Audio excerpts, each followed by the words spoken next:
श्रीवास्तव छत्तीसगढ़ की तमाम बड़ी खबरें आप तक पहुंचाएंगे और सबसे पहले रुक करेंगे रायपुर का बड़ी जानकारी। सीएम भूपेश बघेल आज भेंट मुलाकात कार्यक्रम के लिए दुर्ग जाने वाले हैं। भेंट मुलाकात में लोगों की समस्याएं सुनते आ रहे हैं सीएम भूपेश बघेल। आज भी उसी तरह का कार्यक्रम, जिलों को विकास योजनाओं की सौगात भी देंगे सीएम। विकास योजनाओं की सीएम जानकारी भी लेंगे। योजनाओं का लाभ आखिरी व्यक्ति तक यानी कि जमीनी स्तर तक पहुंच रहा है या नहीं, इस बारे में सीएम भूपेश बघेल आज भी जानकारी जुटाएंगे। तो आज भेंट मुलाकात दुर्ग जिले में आमतौर पर लोगों की समस्याओं से भी रूबरू होते हैं सीएम और त्वरित निराकरण का भी भरोसा दिया जाता है और उसी के तहत काम भी होता है। तो आज भेंट मुलाकात दुर्ग में दुर्ग के लोगों की समस्याएं सुनेंगे सीएम भूपेश बघेल।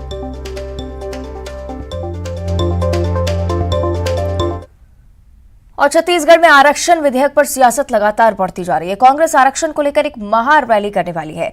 3 जनवरी को रायपुर में महारैली का आयोजन होगा। कांग्रेस प्रदेश प्रभारी कुमारी शैलजा की अगुवाई में प्रदेश कार्यकारिणी की बैठक में फैसला हुआ है। बैठक के बाद सीएम भूपेश बघेल ने कहा है कि राजभवन की तरफ से मांगे गए 10 सवालों के जवाब भी भेज दिए गए हैं। उसके बाद भी राज्यपाल आरक्षण मामले पर लगातार बहाने बना रहे हैं।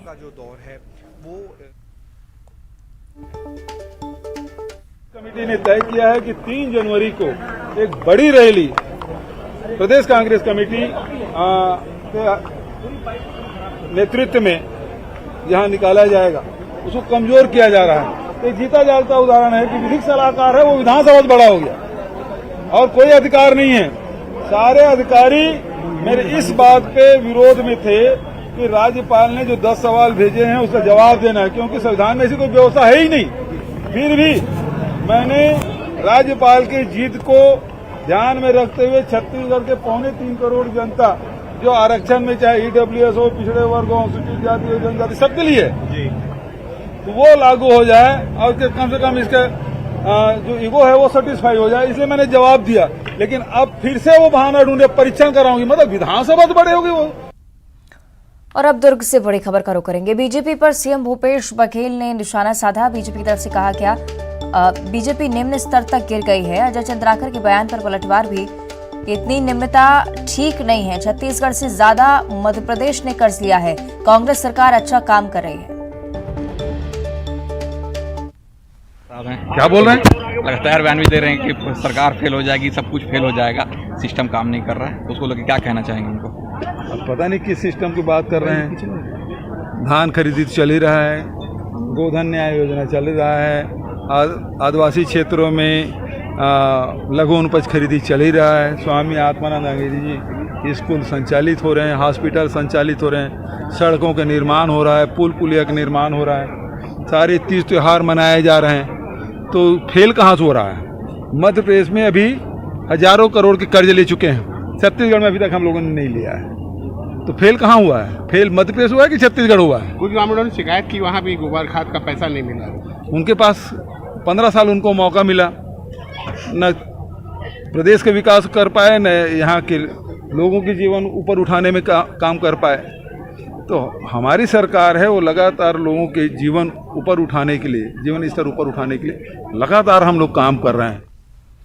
आगे बढ़ते बात करेंगे जगदलपुर की। बीजेपी का मिशन बस्तर लगातार जारी है और बीजेपी के क्षेत्रीय संगठन महामंत्री जगदलपुर पहुंचे। 3 दिवसीय दौरे पर अजय जामवाल हैं। छत्तीसगढ़ संगठन महामंत्री पवन साय भी उनके साथ हैं। बस्तर जिले के सभी विधानसभा कार्यकर्ताओं की बैठक लेने वाले हैं। चुनावी रणनीति पर भी यहां पर मंथन किया जाएगा।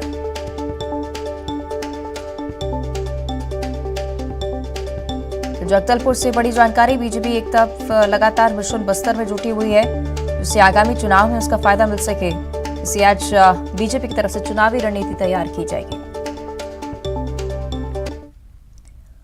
और इधर केंद्रीय राज्य मंत्री फक्कन सिंह कुलस्ते बिलासपुर पहुंचे। यहां पर उन्होंने एसईसीएल और रेलवे अधिकारियों के साथ बैठक कर कोयले की डिमांड, स्टॉक, प्रोडक्शन और डिस्पैच की जानकारी ली है। बैठक के बाद मीडिया से चर्चा करते हुए केंद्रीय मंत्री कांग्रेस और राज्य सरकार पर भी निशाना साधते हुए नजर आए। उन्होंने कहा कि देश में कोयले का कोई संकट नहीं है, विरोधी दल के पास कोई मुद्दा नहीं है, इसलिए वे कोयले का संकट बताकर हल्ला मचाते हैं। केंद्रीय राज्य मंत्री ने आरक्षण को लेकर हो रही सियासत पर भी राज्य सरकार को कटघरे में खड़ा किया। उन्होंने कहा है कि राज्य सरकार के कहने से जनगणना नहीं होगी। उन्होंने कहा कि पिछले 4 साल में राज्य सरकार का कोई नया अचीवमेंट छत्तीसगढ़ में नहीं है।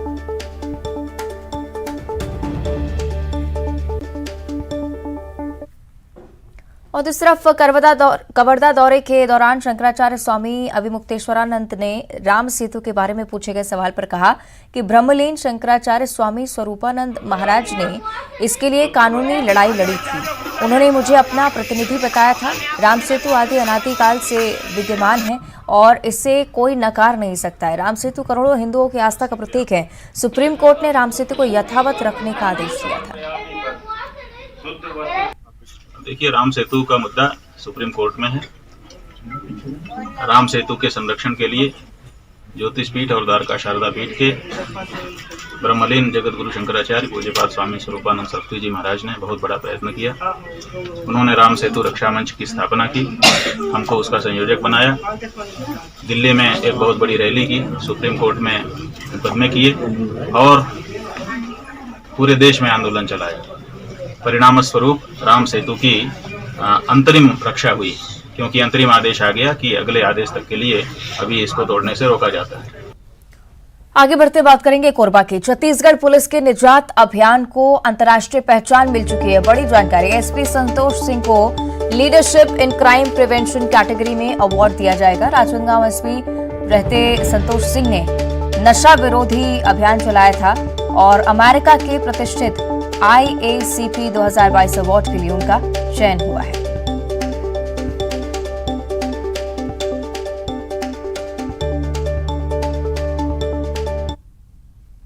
और अब चर्चा कर लेते हैं पेंड्रा की, जहां पर पुलिस हिरासत में लड़कियों को ब्लैकमेल करने वाला नाबालिग आ चुका है। फर्जी अकाउंट बनाकर लड़कियों को फ्रेंड रिक्वेस्ट भेजा करता था आरोपी। प्रोफाइल से फोटो चुराकर न्यूड फोटो लगाकर ब्लैकमेल किया करता था। तो पेंड्रा और गोरेला थाने में इसके खिलाफ कई सारे मामले दर्ज किए जा चुके थे। पुलिस ने अब इस आरोपी को पाटन से गिरफ्तार किया है।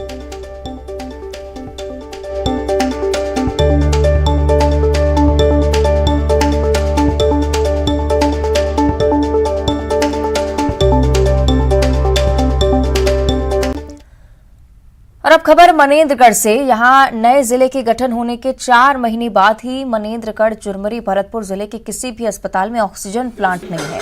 ऑक्सीजन के लिए यहां से 80 किलोमीटर का सफर तय कर सूरजपुर से ऑक्सीजन सिलेंडर ले जाना पड़ता है। और एक बार फिर कोरोना की आहट से स्वास्थ्य विभाग हरकत में आ गया है। प्रदेश सरकार के कोरोना के निर्देशों का पालन करवाने प्रशासन ने भी मोर्चा संभाल लिया है, लेकिन ऑक्सीजन प्लांट नहीं होने से लोगों की चिंता बढ़ गई है। इधर कलेक्टर एक बार फिर से कोविड वार्डों की तैयारियों में जुटे हुए हैं। हम आज पत्र लिख रहे हैं, CMHO को इस बाबत निर्देशित दिए गए हैं। पत्र तैयार करके लाए और शासन के हम पत्र लिख करके मार्गदर्शन उसमें चाहेंगे। तो कहाँ जैसे ऑक्सीजन प्लांट लगाने की योजना है आप लोग की? उसका पूरा खाका आज शाम तक के यहाँ पर प्रस्तुत हो जाएगा और पूरा स्वास्थ्य के जो टीम है विशेषज्ञों के साथ मिल करके तय किए जा रहे हैं कहाँ पर ऑक्सीजन प्लांट रखने हैं और हमको कहाँ किस स्तर से उस पर कार्यवाही किए जाए। और सरगुजा जिले के सीतापुर क्षेत्र के 19 मजदूरों को महाराष्ट्र में बंधक बनाने का मामला सामने आया है। बताया जा रहा है कि गन्ना कटाई सहित अन्य कार्यों के लिए महाराष्ट्र के बेड़ जिले के चिलचिला गांव में मजदूरी का काम कर रहे थे और यहां पर मजदूरों को मजदूरी नहीं दी जा रही है, वापस भी नहीं लौटने दिया जा रहा है। इसकी शिकायत सरगुजा कलेक्टर से की गई है। कलेक्टर ने संज्ञान लेते हुए एक टीम बनाई है, जिसमें नायब तहसीलदार, लेबर इंस्पेक्टर सहित पुलिस के अधिकारी भी मौजूद हैं और मजदूरों की रिहाई के लिए टीम महाराष्ट्र के लिए रवाना भी हो चुकी है। चला कि करीब 19 लोग हैं, कोई ठेकेदार के माध्यम से गए थे वहाँ पे और गन्ने के खेतों में काम करने के लिए गए थे, लेकिन ठेकेदार ने उनको पेमेंट नहीं कर रहे हैं, उनको बड़ी दिक्कतें हैं, परेशानी है। तो उसके बाद मैं SP मैडम से चर्चा करके हम लोगों ने कंबाइंड टीम बना दी, जिसमें एक नायब तहसीलदार, एक लेबर इंस्पेक्टर, एक ASI, वो टीम जो है वो रवाना हो चुकी है। उनको सभी मोबिलाइज भी हो चुके हैं और वहाँ पे 2 चीज़ों को देखना होगा। एक तो कैसे श्रमिक जो है वहाँ पे पहुँचे और कौन व्यक्ति था जो उनको लेके गया और उनका पेमेंट नहीं हुआ है, किस व्यक्ति के यहाँ काम कर रहे थे, किन कंडीशंस में रहे थे। तो पूरी टीम जाके वहाँ पे जांच करेगी। और अब बात कोरबा में हुई युवती की हत्या से जुड़े सबूतों की। पुलिस को इस मामले में कई अहम सुराग मिले हैं और घटनास्थल से आरोपी शहबाज का हवाई टिकट मिला है। मृतक युवती के मोबाइल में युवक से बातचीत के चैट की जानकारी भी मिली है। मोबाइल नंबर के जरिए आरोपी की तलाश में पुलिस जुटी हुई है। आपको बता दें कि शनिवार को युवती की खून से सनी लाश मिली थी और आरोपी ने युवती की बेरहमी से हत्या की थी। तकिए से मुंह दबाकर उसके शरीर पर 50 से ज्यादा जगहों पर पेचकस से वार किया। घटनास्थल से फ्लाइट की 2 दिन पुरानी गुजरात की टिकट मिली है, जो शहबाज खान नाम से ही है। और इस मामले में युवती के परिजनों ने बताया कि शहबाज 3 साल पहले जशपुर से कोरबा के बीच चलने वाली यात्री बस का कंडक्टर था और युवती उससे बात नहीं करना चाहती थी, इसलिए वो नाराज था। घटना के दौरान युवती घर में अकेली थी और पुलिस के अनुसार हत्या में त्रिकोणीय प्रेम हो सकता है। आरोपी की गिरफ्तारी के लिए टीम भी गठित की जा चुकी है।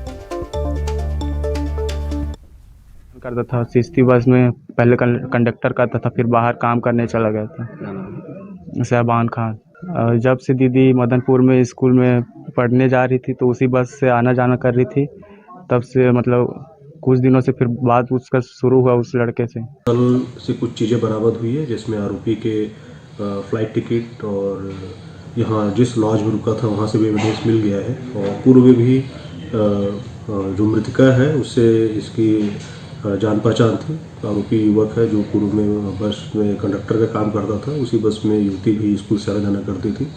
इनका जो अभी प्राथमिक रूप से जो जानकारी मिली है उसमें लग रहा है कि त्रिकोणीय प्रेम प्रसंग का मामला है, जिसमें गुस्से में आकर ये युवक जो है उसको उसके सिरे में किसी नुकीले चीज़ से मारा था, जिससे लड़की की मृत्यु हो गई थी। उनके संभावित ठिकानों पर सभी जगह पता तलाश किया जा रहा है और अलग अलग।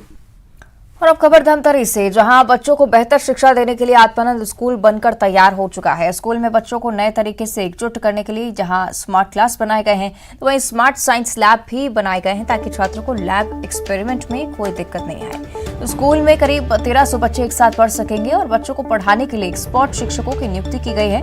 आपको बता दें कि सरकारी स्कूलों की दिशा और दशा बदलने के लिए आत्मानंद स्कूल कॉन्सेप्ट सीएम की पहल से ही शुरू किया गया है। उच्च शिक्षा प्राप्त करके जो आईआईटी हैं या एम्स हैं या अन्य जो उत्कृष्ट विद्यालय हैं की तरह जो होता है उसमें भविष्य में एडमिशन हो, इस तरह की हमारी सोच है, ताकि यहाँ पर जो ट्राइबल एरिया के बच्चे हैं वो बेहतरीन अपने भविष्य बना सकें। निश्चित तौर पर इस उत्कृष्ट अंग्रेजी माध्यम स्वामी आत्मानंद विद्यालय के बनने से ये एक मील का पत्थर साबित होगा और यहाँ से बच्चे पढ़ करके अपने भविष्य का, एक सुनहरे भविष्य का निर्माण करेंगे।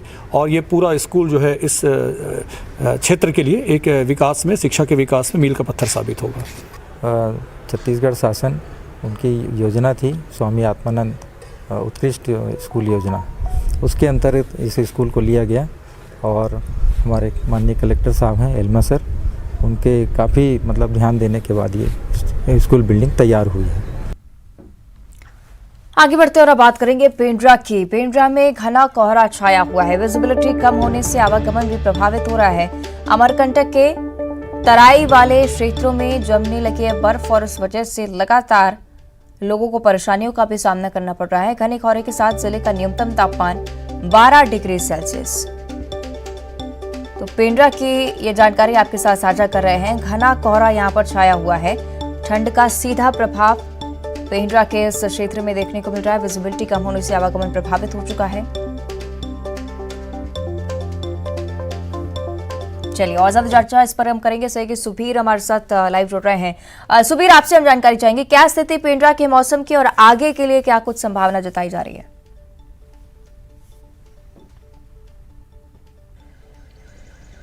जी बताना चाहूँगा कि पेंड्रा में पिछले 2 दिनों से घना कोहरा छाया हुआ है, जिसके बाद यहाँ आवागमन भी प्रभावित हो रहा है। यहाँ विजिबिलिटी लगभग 20 से 25 मीटर ही बताई जा रही है और मौसम विभाग पहले ही इस चीज़ का अंदेशा लगा चुका था कि परिसंचरण बदलाव के बाद घना कोहरा छा सकता है। वहीं तापमान में भी गिरावट आया है, 12 डिग्री तापमान रात का दर्ज किया गया है और अधिकतम तापमान 27 डिग्री दर्ज किया जा रहा है। वहीं मौसम विभाग बता रहा है कि तापमान अभी और गिर सकता है और इस घने कोहरे के कारण आवागमन तो प्रभावित हुआ ही है, जिसके बाद वाहन जो लाइटें जलाकर गाड़ियां चला रही हैं और सड़क किनारे अपने वाहनों को तब तक खड़ा कर रही हैं जब तक घना कोहरा छट ना जाए। साथ ही अमरकंटक की स्थिति, अमरकंटक के तराई वाले क्षेत्रों की स्थिति भी ऐसी है कि वहाँ घासों में कोहरे जम जा रहे हैं। जी ठीक है सुबीर, बढ़ी हुई ठंड कहीं ना कहीं परेशानी भी बढ़ा देती है लोगों की। निगम की तरफ से अलाव की कोई व्यवस्था, इस तरह की कोई जानकारी? जी बताना चाहूँगा कि नगर पंचायत व जनपद पंचायत की तरफ से अलाव की भी तैयारी है और अलाव को भी जलाया जा रहा है, जिससे लोगों को ठंड से राहत मिल सके। साथ ही रैन बसेरे में भी इस व्यवस्था की जा रही है कि लोगों को रात में रहने के लिए किसी प्रकार की असुविधा ना हो। जी ठीक है, शुक्रिया आपका सुबीर इस पूरी जानकारी के लिए। तो पेंड्रा की स्थिति आपको बता रहे थे, जहां पर लगातार ठंड बढ़ती जा रही है। और इस बीच अगर अंबिकापुर की चर्चा की जाए तो कोरोना से निपटने के लिए स्वास्थ्य विभाग यहां पर अलर्ट नजर आ रहा है, क्योंकि कोरोना के आंकड़े लगातार डरावने होते जा रहे हैं और मेडिकल कॉलेज और CHC PHC में भी तैयारियां इसके लिए शुरू कर दी गई हैं। कोरोना की तैयारी पर आज मॉक ड्रिल होनी है। स्वास्थ्य कर्मियों और व्यवस्था को दुरुस्त करने के लिए मॉक ड्रिल होगी। मेडिकल कॉलेज के डीन, अधीक्षक सहित मेडिकल स्टाफ की मौजूदगी इस दौरान रहेगी और ये देखा जाएगा कि अगर कोरोना से स्थिति भयावह होती है तो क्या यहाँ पर उस स्थिति को हैंडल करने के लिए पर्याप्त इंतजाम है या नहीं। आगे बढ़ते बात करेंगे सूरजपुर की बड़ी जानकारी। मवेशी बांधने के विवाद में महिलाओं से मारपीट हुई है। महिलाओं के साथ 3 युवकों ने मारपीट की है। मारपीट का वीडियो अब लगातार वायरल हो रहा है। भौंडी गांव का ये मामला है। भटगांव पुलिस इस पूरे मामले में जांच कर रही है। सूरजपुर से खबर है, मवेशी बांधने के विवाद में महिलाओं से मारपीट हुई। 3 युवकों ने महिलाओं से मारपीट की है। तस्वीरें आपको दिखा रहे हैं। इस तरह से दोनों पक्षों में झड़प और मारपीट का ये वीडियो है जो कि लगातार सोशल मीडिया पर भी वायरल हो रहा है। पुलिस इस वीडियो के आधार पर आरोपियों की तलाश कर रही है।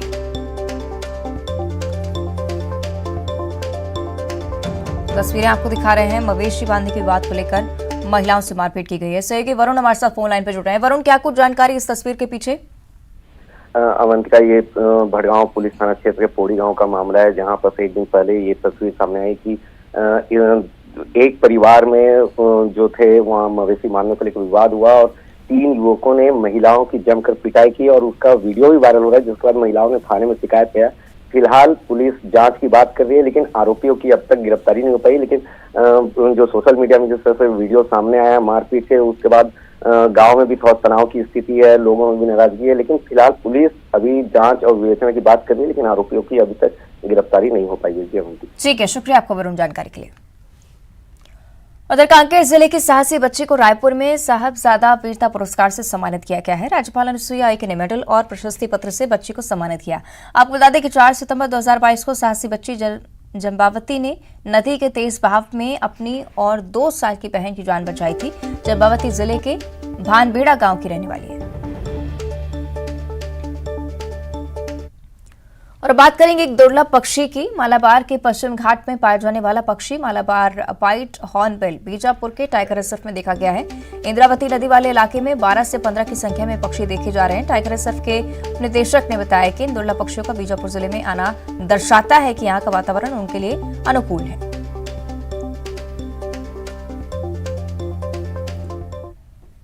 आगे बढ़ते बात करेंगे धमतरी की। सड़क हादसे में 2 युवकों की दर्दनाक मौत हो गई है। बाइक सवार दोनों युवक खड़ी ट्रक से टकरा गए। दोनों युवकों ने मौके पर ही दम तोड़ दिया। नगरी थाना क्षेत्र की ये घटना है।